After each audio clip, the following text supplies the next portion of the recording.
வணக்கம் நண்பர்களே, GPS இசைத்தமிழா YouTube சேனலுக்கு உங்களை அன்போடு வரவேற்கிறோம். நீங்கள் நம்ம சேனலை முதன்முறையாக பார்க்குறீங்கன்னா இப்போவே நம்ம சேனலுக்கு சப்ஸ்கிரைப் பண்ணுங்கள்.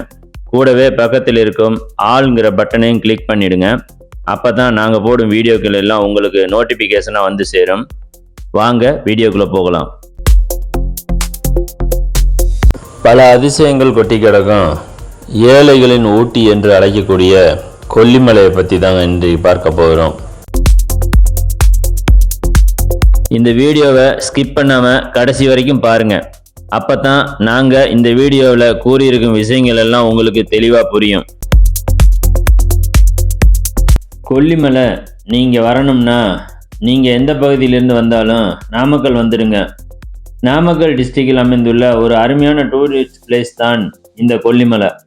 நாமக்கல்ல இருந்து சேந்தமங்கலம் வழியாக காரவள்ளி என்ட்ரன்ஸை வந்து அடையலாம். 23 கிலோமீட்டர் தொலைவில் அமைந்துள்ள காரவள்ளி தான் கொல்லிமலையின் அடிவாரம், நுழைவாயிலும் கூட. இங்கிருந்து 70 கொண்ட ஊசி வளைவுகளை கடந்துதான் சோளக்காடு வந்தடையலாம். இந்த 70 ஹேர்பின் பெண்டை கடந்து வரும் போது இடையில் நமக்கு பார்க்க வேண்டிய பிளேஸ்ன்னு பார்த்தா 18வது ஹேர்பின் பெண்டில் வந்தவுடன் இங்கு ஒரு வியூ பாயிண்ட் இருக்கிறது. இங்கிருந்து கீழே பார்த்தா மலைகளின் மரங்களின் தோற்றமும் கீழே உள்ள ஊர்களின் அழகும் பார்க்க அவ்வளவு இனிமையாக இருக்கும். அடுத்து 42வது ஹேர்பின் பெண்ட் வரும். இங்கும் ஒரு வியூ பாயிண்ட் உள்ளது. மலையின் நடுப்பகுதியில் உள்ள இந்த வியூ பாயிண்டில் இருந்து பார்த்தால் நீங்கள் கடந்து வந்த ரோட்டின் கொண்டை ஊசி வளைவுகளை பார்க்க மிகவும் அழகாகவும், நாம் நின்று பார்க்கும்போது மலைகளில் சூழ்ந்துள்ள பனிகளின் அழகும் காண மனதிற்கு ஒரு புதிய அனுபவமாக தான் இருக்கும். மிஸ் பண்ணாம இந்த இடத்த பாருங்க. 2 வீலர் மற்றும் சொந்த வாகனங்களில் வருபவர்களுக்கு தான் இந்த வாய்ப்பு கிடைக்கும். அடுத்து பார்த்தீங்கன்னா 54 to 55வது ஹேர்பின் பெண்டுக்கு இடையில் ஒரு மூலிகை வனம் அப்படின்னு ஒரு வியூ பாயிண்ட் உள்ளது. இந்த பகுதி வந்தவுடனே நீங்கள் காலை வேளைகளில் வந்தால் இந்த பகுதியில் இருந்து பனிகள் சூழ்ந்து இருக்கும் காட்சியினை காண முடியும். பனியின் தாக்கத்தால் நமக்கு குளிரின் தன்மையில் குளிரெடுத்து விடும். கோடி ரூபாய் கொட்டி கொடுத்தாலும் கிடைக்காத மூலிகை காற்றின் வாசம் நம்மை மெய்சிலிர்க்க வைத்துவிடும். மிஸ் பண்ணாம பாருங்க. அடுத்து பாத்தீங்கன்னா 62வது ஹேர்பின் பெண்டு. இந்த ஹேர்பின் பெண்டுக்கு ட்ரீ வியூ பாயிண்ட் அப்படின்னு பேருங்க. அதாவது தமிழ்ல சொன்னா மரங்கள் பார்க்கும் பகுதி அப்படின்னு இந்த வியூ பாயிண்டோட பேருங்க. இந்த வியூ பாயிண்ட்ல ஒரு அதிசயம் என்னன்னு பாத்தீங்கன்னா, இந்த பகுதியில் காலை வேளைகளில் நம்ம வந்தோம்னா இதுக்கு முன்னால் பார்த்த வியூ பாயிண்டில் குளிர ஆரம்பித்தது. இந்த வியூ பாயிண்டில் பாருங்க, இந்த வியூ பாயிண்டில் குளிரும் இருக்கும். அடுத்தபடியா அங்கங்க மலைகளில் இருந்து சொட்டும் நீரை காண முடியும். அதனால இந்த பகுதி மொத்தமும் ரொம்ப ஜில்லுன்னு இருக்கும். இந்த பகுதி மொத்தமும் நிசப்தமா இருக்கும். அப்போது அங்கங்க பறவைகளின் சத்தமும் காலை வேளையில் குளிரும் தன்மையும் இங்க இருந்து நம்ம நகர முடியாதபடி நம் மனம் இன்ப அதிர்ச்சியில் திளைத்து நிற்கும். இதையடுத்து கொஞ்சம் மேலே சென்றால் செல்லும் வழியில் ஸ்ரீ நாச்சியம்மன் கோயில் உள்ளது. வண்டியை பார்க் பண்ணிட்டு ரோட்ல இருந்து கீழே 20 படிகள் இறங்கி வந்தோம்னா நாச்சியம்மன் கோயில் தரிசனம் செய்யலாம். இங்க பாத்தீங்கன்னா மலையில இருந்து வரும் சிற்றருவியை காண முடியும். இந்த சிற்றருவியில் கால் வைத்தா காலை வேளைக்கும் காலில் செருப்பு இல்லாததற்கும் ஏதோ ஐஸ் கட்டியில் கால் வைத்தது போல் உடலெங்கும் புல்லரிக்கும். இந்த தண்ணீர் ஒரு மூலிகை தண்ணீர். இந்த மூலிகை தண்ணீரை குடித்து பார்த்தால் மினரல் வாட்டர் கூட தோத்து போயிடும். அவ்வளோ அருமையா இருக்கும். இந்த நீரை எடுத்து குடிக்காமல் மிஸ் பண்ணிடாதீங்க. வெயில் காலங்களை தவிர்த்து மற்ற மாதங்களில் தான் இந்த சிற்றருவியில் தண்ணீர் வந்து கொண்டிருக்கும். இதனை அடுத்து ஒரு வியூ பாயிண்ட் உள்ளது. இங்கு ஒரு அதிசயம் நிகழும். அது என்னன்னு பாத்தீங்கன்னா, கீழே குளிர் எடுத்துச்சு. அடுத்தது பாத்தீங்கன்னா மலைகளில் சொட்டும் நீரை பார்த்தோம். அங்க ஒரு ஜில்லுங்கிற தன்மையை உணர முடிஞ்சு. இங்கு அடிக்கடி மேகக்கூட்டம் வந்து நம்மை தழுவி செல்லும். இந்த நிகழ்வை காண நிறைய வாகனங்கள் இங்கு நின்று இருக்கும். இதை காண மனதிற்கு இதமாகவும் ரம்மியமாகவும் இருக்கும். மிஸ் பண்ணிடாதீங்க. இதனை அடுத்து சோளக்காடு என்ட்ரன்ஸ் வந்துடும்.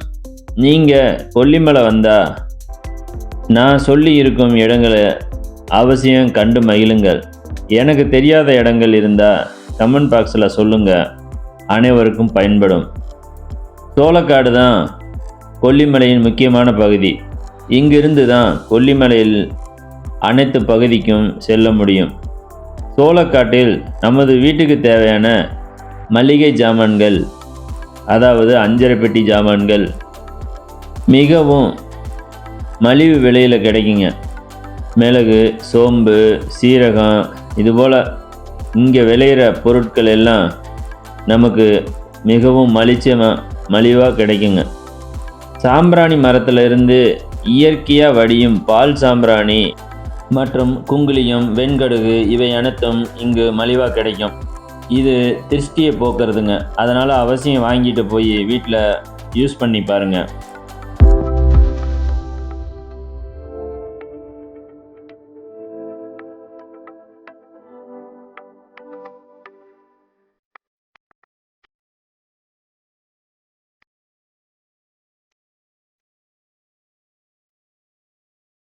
கொல்லிமலையில் பாறைகளில் இடுக்குகளில் விளையக்கூடிய முடவாட்டுக்கால் கிழங்கு இங்கே வந்து ரொம்ப ஃபேமஸுங்க.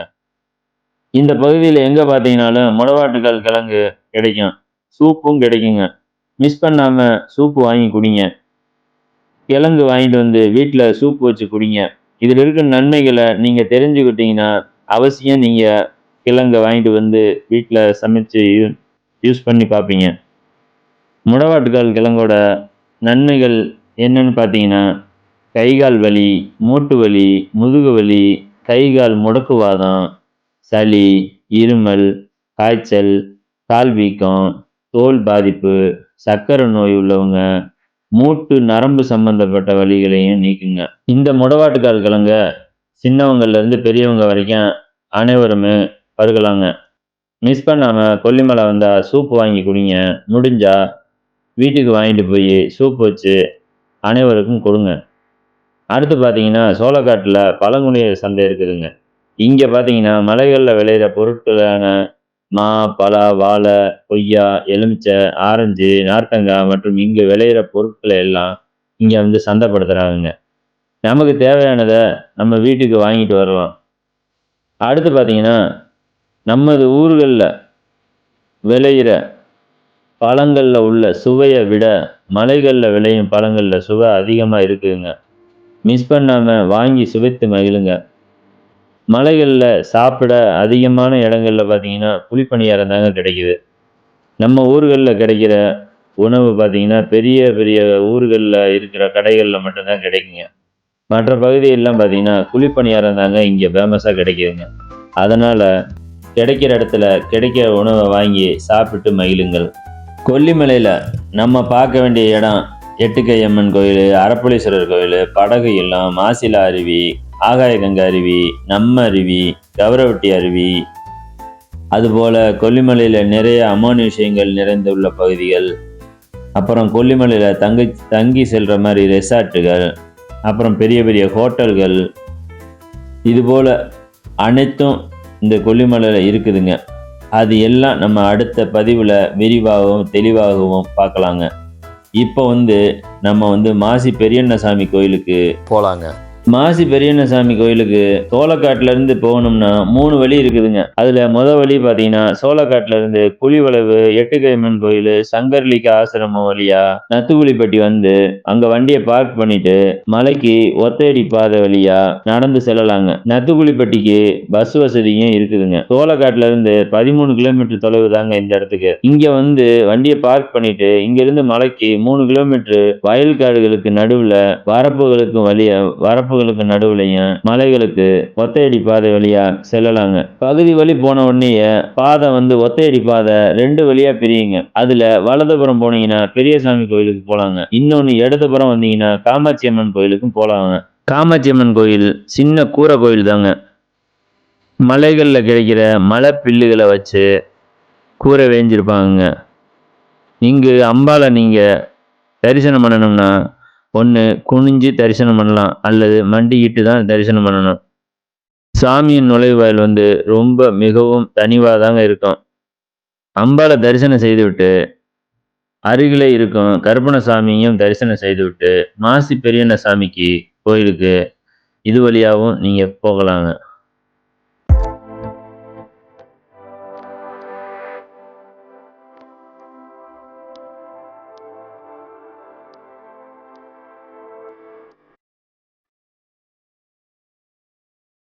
கொல்லிமலையிலேயே மிகவும் உயரமான குன்றுன்னு பார்த்தீங்கன்னா அது மாசி குன்று தாங்க. கடல் மட்டத்துல இருந்து 1300 மீட்டர் உயரம் கொண்டதுங்க இந்த மாசி குன்று. அடுத்தபடியா சோளக்காட்டுல இருந்து வர்ற 2வது வழியையும் பார்த்துடலாங்க. அந்த வழி எங்க இருக்குன்னா சோளக்காட்டுல இருந்து கிழக்கு வளைவு வழியா வந்தீங்க அப்படின்னு கேட்டீங்கன்னா அங்க இருந்து பிரியுதுங்க. மாசி பெரியண்ண சாமி கோயில்னு ஒரு போர்டு போட்டு திரும்புதுங்க. அங்க வந்து நீங்க உள்ள ஒத்தையடி பாதையில சுமார் 3 கிலோமீட்டர் நடந்து தான் வரணும் இங்க இருந்தோம். இந்த வழி பார்த்தீங்கன்னா ஆதி காலத்துல இருந்து இந்த பகுதி மக்கள் எல்லாம் மாசி பெரிய சாமியை காண்றதுக்கு இந்த வழியா தாங்க போறாங்க. இந்த வழி வந்து ரொம்ப மிகவும் சிரமமான வழி தாங்க. இந்த வழியில நம்ம போகணும்னா அங்க உள்ளூர்ல இருக்கிறவங்க யாரோட வழிகாட்டுதலால உள்ளூர் வாசிகளோட வழிகாட்டுதலின் பேர்ல தாங்க நம்ம வந்து செல்ல முடியும். அதனால இந்த வழியில நம்ம செல்லணும்னு நினைப்பவர்கள் சோளக்காட்டுல இருந்து கிழக்கு வளைவு வந்து அங்க உங்களுக்கு தெரிஞ்ச நபர்கள் யாராவது இருந்தா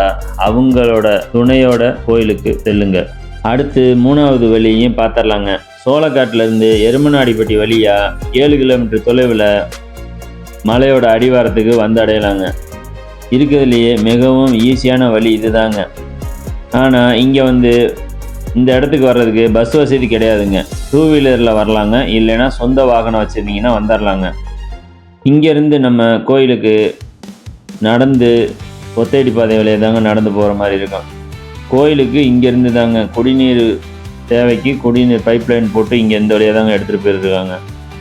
இங்கே வண்டியை பார்க் பண்ணிவிட்டு உங்களுக்கு தேவையான ஸ்நாக்ஸு தின்பண்டங்கள் எதுவும் தேவைன்னா இங்கேயே வாங்கி கொண்டு செல்லுங்கள். மலையில் கடைகள் கிடையாதுங்க. பூஜை பொருள்கள் மட்டும் விற்பனை செய்யும் கடைகள் தாங்க இருக்குது.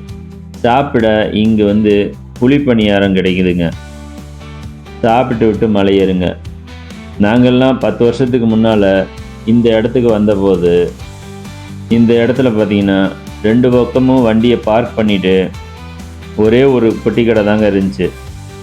அந்த கடையில் தாங்க குழிப்பணியாரத்துலேருந்து பூஜை பொருள்கள்லேருந்து எல்லாமே இருக்கும். ஆனால் இப்போ பாருங்கள், இங்கே வந்து 5-6 கடைகள் வந்துருச்சு, ஒரு ஹோட்டலும் வந்துருச்சு. நம்ம சாப்பிட ஏதுவாக எல்லாமே இங்கே கிடைக்குதுங்க. எதுனாலும் இங்கேயே வாங்கிக்கிட்டு மலைக்கு ஏறுங்க. கையில் அவசியம் வாட்டர் பாட்டில் எடுத்துக்கிட்டு மலைக்கு ஏறுங்க. இந்த மலைக்கு செல்லும் ஒத்தையடி பாதை வந்து பார்த்திங்கன்னா வெயில் காலங்களில் இந்த பாதையில் நடக்க நன்றாக இருக்குங்க. இதே மழைக்காலங்களில் மிகவும் மோசமாக ஈரப்பதத்தில் அங்கங்கே ரொம்ப வழுக்குங்க. நாம் பிடித்து நடக்கிறதுக்கு ஏதுவாக அங்கங்கே மரங்களுக்கு மரம் கயிறு கட்டி இருக்கிறாங்க. பார்த்து மிகவும் கவனமாக மலை ஏற வேண்டுங்க. இதுலேயே ஏறி நடந்து வந்துக்கிட்டு இருந்தீங்கன்னா இந்த பாருங்கள், இடையில ஒரு பாறை தெரியுது பாருங்கள். இந்த பாறையில் வந்து நம்ம உட்கார்றதுக்கு ஏதுவாக நிழல் கூடம் கூட கட்டி வச்சுருக்காங்க. இங்கே வந்து நம்ம அமர்ந்து ஓய்வு எடுத்துகிட்டு செல்லலாங்க. நீங்கள் இங்கேருந்து பார்த்தீங்கன்னா இந்த எதிர்த்த மாதிரி மலையோட அழகும் பள்ளத்தாக்கோட அழகும் பார்த்தீங்கன்னா அவ்வளோ இதமாக இருக்குங்க. இதுவும் நமக்கு வந்து ஒரு வியூ பாயிண்ட் தாங்க. இதனை அடுத்து நீங்கள் ஒத்தையடி பாதையிலேயே கோயில் வரை நடந்து செல்லணுங்க. வழியில் நிறைய பேர் சாமி தரிசனம் பார்த்துட்டு நமக்கு எதிர்த்து வந்துக்கிட்டு இருப்பாங்க. நம்ம கூடவும் நடந்து மேலே மலைக்கு வந்துக்கிட்டு இருப்பாங்க. அதனால் நம்ம அடர்ந்த காட்டுக்குள்ளே நடந்து போகிறோமேங்கிற தனியே நடந்து போகிறோங்கிற பயம் நமக்கு தேவையில்லைங்க. இதுதாங்க கோயிலோட என்ட்ரன்ஸு. இந்த பாறையின் மேலே நின்று சுற்றி பார்க்க ஒரு அருமையான இடங்க இந்த இடம். இங்கேருந்து நீங்கள் சுற்றி பார்த்தீங்கன்னா கண்ணுக்கு எட்டின தூரம் ரொம்ப அழகான ஒரு மலைகளும் பள்ளத்தாக்குகளும் ஊர்களும் பார்த்தீங்கன்னா ரொம்ப நம்ம பார்க்குறதுக்கே ஒரு அருமையான இடங்க இது. ஒரு தடவை நீங்கள் இங்கே வந்து பார்த்துட்டு போயிட்டீங்கன்னா மறு தடவை நீங்கள் இங்கே வர்ற வரைக்கும் அந்த நினைவுகள் உங்கள் மனசை விட்டு நீங்காதுங்க. கோயிலோட முன்பகுதியில் பாருங்கள், நிறைய மணிகள் வேண்டுதலுக்கு கட்டியிருக்காங்க. பக்தர்கள் அவங்களோட வேண்டுதல்கள் நிறைவேறிடுச்சுன்னா மணிகளை கொண்டு வந்து இந்த மரங்களில் கட்டிடுறாங்க. அதுக்கு அடுத்தபடியாக பார்த்தீங்கன்னா பூட்டு வாங்கிட்டு வந்து கட்டுறாங்க. அது எதுக்குன்னு பார்த்தீங்கன்னா அவங்களோட கடன் பிரச்சனைகள் எல்லாம் சீக்கிரம் தீர்ந்துடணும்னு பூட்டு வாங்கிட்டு வந்து கட்டுறாங்க. அதுபோல் பார்த்தீங்கன்னா பக்தர்கள் அவங்க வேண்டுதலுக்கு அவங்களோட வேண்டுதல்களை வெள்ளைச்சீட்டிலும் செம்பு தகடிலும் எழுதி கோயிலில் கட்டுறாங்க. அது எதுக்குன்னு பார்த்தீங்கன்னா, அவங்களோட எழுதி கட்டுறதுனால அவங்களோட ப்ராப்ளங்கள எல்லாம் சீக்கிரமே சரியாயிடும்னு சொல்றாங்க. அதுபோல தொட்டிலும் கட்டுறாங்க. அது எதுக்குன்னு பார்த்தீங்கன்னா, நீண்ட நாள் குழந்தை பாக்கியம் இல்லாதவங்களுக்கு வெகு சீக்கிரத்துல குழந்தை பாக்கியம் கிட்டும்ங்கிற காரணத்தினால அவங்க வந்து தொட்டில் கட்டுறாங்க. கோயில் முன்னால பாருங்க, பாறைகளின் மேல் கல் எடுத்து அடுக்கி வச்சிருக்காங்க. இது எதுக்குன்னு பார்த்தீங்கன்னா, வீடு ஸ்டார்ட் பண்ணி ரொம்ப நாளா வீடு ஃபினிஷிங் ஆகாமல் இருக்குது அப்படிங்கிறவங்க இங்கே வந்து கோயிலில் வந்து கல் எடுத்து அடுக்கி வச்சுட்டு போனாங்கன்னா வெகு சீக்கிரத்திலேயே வீட்டு வேலை முடிஞ்சு நல்லபடியாக பால் காய்ச்சிடலாம்னு ஒரு ஐதீகம் இருக்குதுங்க. அதுக்கு அடுத்து பாருங்க, திரிசூலத்தில் சேவலை உயிரோட குத்துறாங்க. இது எதுக்குன்னு பார்த்தீங்கன்னா, அவங்களோட பொருள் ஏதாச்சும் காணாமல் போயிடுச்சுன்னா இந்த மாதிரி வந்து குத்துவாங்க உயிரோட. அவங்களுக்கு நிறைய நாள் தொல்லை கொடுத்துக்கிட்டு இருக்கிற பகைவர்களை அழிக்கவும் இந்த மாதிரி சேவலை உயிரோட குத்துறாங்க. இந்த சேவல் வந்து எப்படி துடிதுடித்து இறந்து அழிந்து போகிறதோ அதுபோல பகைவர்களும் அழிந்து விடுவார்கள் என்கிறார்கள். இந்த திரிசூலத்தில் உயிரோட குத்தி வைக்கிற கோழிகளை எந்த நாயோ நரியோ பறவைகளோ மற்றும் காட்டு விலங்குகளோ தொடுவதில்லைங்க. இதுவும் மாசி பெரியசாமியோட சக்தி தாங்க. இந்த பகுதியில் பாருங்க, பாறைகளில் பாருங்க, சுவாமிக்கு தேவையான பூஜை பொருட்கள் விற்பனை செய்ய கடைகளும் இந்த லைன்ல போட்டிருக்காங்க. அந்த பகுதியிலிருந்து நடந்து வராங்க பாருங்க, அவங்க தாங்க இந்த நத்துக்குழிப்பட்டியிலிருந்து அந்த வழியா தாங்க வரணும். அதுபோல இங்கிருந்தும் காமாட்சி அம்மன் சன்னதிக்கும் வழி இருக்குது பாருங்க, இது வழியாவே போகலாங்க. மாசி பெரியண்ணசாமி கோயில் முன்னால பாத்தீங்கன்னா தூபி ஒன்று இருக்குதுங்க. இந்த கம்பம் இது வந்து கல்லாலே ஆனதுங்க. இந்த கல்லை வந்து கீழே வந்து எப்படி கொண்டு வந்து இங்க செஞ்சாங்கன்னு தெரியலைங்க. ஆனா பார்க்கவே ரொம்ப வியக்கத்தக்க ஒரு விஷயமா இருக்குதுங்க. இதுல இன்னொன்னு என்னன்னு கேட்டீங்கன்னா, டெய்லியும் இதுக்கும் பூஜை நடந்துகிட்டு தான் இருக்கு. இந்த சைட்ல இருக்குது பாருங்க, இதாங்க கருப்பணசாமி கோயில். இங்க வந்து பாத்தீங்கன்னா நிறைய பேரோட வேண்டுதல் எல்லாம் இங்க நிறைவேற்றுறாங்க. பயந்த கோளாறு உள்ளவங்களுக்கும் எலுமிச்சை மந்திரிச்சு கொடுக்குறாங்க. அதுபோல பாத்தீங்கன்னா கயிறு மற்றும் தாயத்து, இந்த கருப்பு மை அரகஜான்னு சொல்றாங்க, அந்த மை போன்ற பொருட்கள் எல்லாம் இங்க விற்பனை செய்யறாங்க. அதுபோக உங்களோட ப்ராப்ளங்களை எழுதி கட்டுறதுக்கு இங்க வந்து செம்பு தகடு இங்க கொடுக்குறாங்க. அது விலைக்கு தாங்க கொடுக்குறாங்க. வாங்கி உங்களோட ப்ராப்ளத்தை நீங்க எழுதி கட்டிட்டீங்கன்னா உங்களோட ப்ராப்ளங்கள் விரைவில் சரியாகிடுதுங்க. இந்த கருப்பு மை பாத்தீங்கன்னா அரகஜான்னு சொல்ற மை வந்து பாத்தீங்கன்னா நிறைய பொருள்களை போட்டு செய்யறதுனால இது வந்து நிறைய வசியம் உள்ள ஒரு பொருள்னு கூட சொல்றாங்க. நீங்க இத வாங்கிட்டு வந்து நெத்தியில வச்சுட்டு வெளியில போனீங்கன்னா நீங்க போற விஷயம் சக்சஸ் ஆகுதுங்க. அதுபோல வீட்டில் உள்ள சின்ன குழந்தைங்க பயந்திருந்தா நெத்தியில வச்சீங்கன்னா அவங்க பயந்த கோளாறு சரியாயிருதுங்க. இந்த மைய நீங்க வெளியில போகும்போது பெரிய காரியம், தீட்டு துளக்கு போன்ற இடங்களுக்கு செல்லும் போது இதை நீங்க வச்சிடாதீங்க. நீங்க கோயிலுக்கு வந்தீங்கன்னா அவசியம் வாங்கி சென்று பயன்படுத்தி பயன்பெறுங்கள். அடுத்தபடியா ஐயா மாசி பெரியசாமிக்கு இங்க வந்து சைவ பூஜை மட்டும்தாங்க. நிறைய பேர் நினைப்பாங்க கோயில்ல கெடா வெட்டுறேன் அப்படின்னு சொல்லுவாங்க. அந்த கெடா வெட்டுறது எல்லாமே வந்து பாத்தீங்கன்னா ஆடு, கோழி, சுருட்டு இது எல்லாம் வைக்கிறது எல்லாமே பாத்தீங்கன்னா முன்னால இருக்கிற கருப்பணசாமிக்கு தாங்க படைக்கிறாங்க. அவர் தாங்க காவல் தெய்வமா இருக்கிறாரு. ஐயா பெரியசாமிக்கு வந்து வெத்தலை பாக்கு, சூடம், சாம்பிராணி, பூ மாலைகள், பொங்கல் இது போற சைவ பூஜை மட்டும்தாங்க மாசி பெரியசாமிக்கு நடக்கிறதுங்க. ஒவ்வொரு அமாவாசையும் நண்பகல் 12 மணிக்கு கோயில் மருளாளி அருவாய் ஏறி அருள்வாக்கு கூறுகிறார். அதுபோக மற்ற தினங்களில் வெளியூர்ல இருந்து வரும் மருளாளிகள் அவரவர்கள் கொண்டு வரும் அருவாளில் ஏறி அருள்வாக்கு கூறுவார்கள். நாங்க தீபாவளிக்கு மறுநாள் அமாவாசை அன்னைக்கு தாங்க கோயிலுக்கு போயிருந்தோம். அன்னைக்கும் அருள்வாக்கு சொல்லிட்டு இருந்தாங்க. மதியானம் 12 மணிக்கு தான் கோயில் பூஜைன்னு சொன்னாங்க. அதுக்கு முன்னாலே பாத்தீங்கன்னா கோயில் முன்னால அருவாள் ஏறி நிறைய பேர் அருள்வாக்கு கூறிக்கிட்டு இருந்தாங்க. அந்த நிகழ்வு பாருங்க.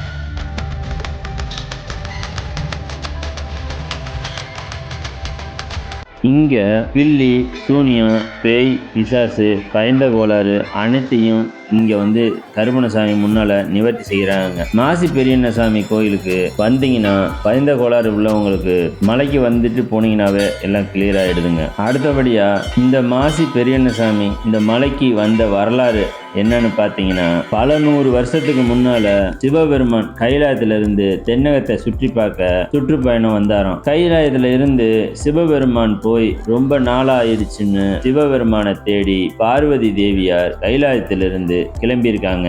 இதை பார்த்த நாராயணனான மகாவிஷ்ணு, எங்கம்மா நீங்க கிளம்பிட்டீங்கன்னு கேட்க, அவங்க சிவபெருமானை தேடி கிளம்பிட்டேன்னு சொல்றாங்க. உடனே மகாவிஷ்ணு, நீ மட்டும் தனியா எங்க போய் தேடுவ, அதனால நானும் உன் கூட வர்றேம்மா, இருவரும் போய் தேடலாம் என்று கூறினாராம். உடனே பார்வதி தேவியார் வாங்க அப்படின்னு சொல்லிட்டு அவங்க அண்ணனான மகாவிஷ்ணுவை அழைச்சிக்கிட்டு கிளம்பி வந்திருக்காங்க. ஒவ்வொரு பகுதியா தேடி கடைசியில தென்பகுதியான இந்த கொல்லிமலை பகுதிக்கு வந்திருக்காங்க. அப்ப பார்வதி தேவியை பார்த்து மகாவிஷ்ணு, நீ கீழேயே நில்லுமா, நான் இந்த மலை குன்றுகள் மேல் நின்று பார்க்கிறேன் என்று கூறிவிட்டு மகாவிஷ்ணு மலை பகுதிக்கு வருகிறார். வந்து முதல் குன்றில் கால் வைக்க அவரின் சக்தி தாங்காமல் குன்று ஆட்டம் கண்டுள்ளது. அடுத்த மலையில் கால் வைக்க அதுவும் ஆட்டம் காண இப்படி ஒவ்வொரு மலைகளாக 7 மலையும் ஆட்டம் கண்டுள்ளது. 8வதாக மாசி குன்றில் கால் வைத்த போது இந்த மலை ஆடவில்லை. அதனால் இந்த மலையிலேயே தங்கி தேடினாராம். தேடிவிட்டு இங்கேயே தங்கிவிட்டார். இவரை பார்த்து மக்கள் வழிபட தொடங்கிவிட்டார்கள். இந்த மாசி குன்றில் தங்கியதால் இவருக்கு மாசி பெரியசாமி என்று பெயர் வைத்து வழிபாடு செய்கிறார்கள். இந்த மாசி பெரியசாமி, தங்கை காமாட்சி அம்மன் இருவரும் நிறைய மக்களுக்கு குடிப்பாட்டு தெய்வங்களாக இந்த மாசி குன்றில் இருந்து அருள்பாலித்து வருகிறார்கள். இந்த மாசி பெரியசாமி கோயிலுக்கு நீங்க வரணும்னு நினைத்தால் வர முடியாது. ஐயா மாசி பெரியவர் நினைத்தால்தான் நீங்கள் கொல்லிமலைக்கு வர முடியும். அவ்வளவு சக்தி வாய்ந்த தெய்வமாக விளங்கும் ஐயா மாசி பெரியசாமியையும் அம்மா காமாட்சி அம்மனையும் தரிசிக்க வர வேண்டும் என்று வேண்டிக் கொள்ளுங்கள். ஐயா உங்களை விரைவில் உங்களுக்கு அனுமதி கொடுத்து அழைப்பார். சுவாமியை தரிசனம் செய்துவிட்டு வரும் வழியில் மிளகு விளைச்சலை பார்க்க முடியும். கொல்லிமலையில் மிளகு அதிகம் விளைகிறது. மிளகு கொடிகளை மரங்களில் மேல் ஏற்றி விட்டிருப்பார்கள். கொடிகளில் நிறைய மிளகு பச்சையாக காய்த்து தொங்கும் காட்சியை நம்மால் காண முடியும். காய்த்த மிளகு பழமான பிறகு பிடுங்கி உலர்த்தி வேக வைத்து காய வைத்து 1, 2 அல்லது 3 தரங்களாக பிரித்து விற்பனை செய்கிறார்கள். இங்கு காப்பி தோட்டத்தையும் நம்மால் பார்க்க முடியும். உங்களுக்கு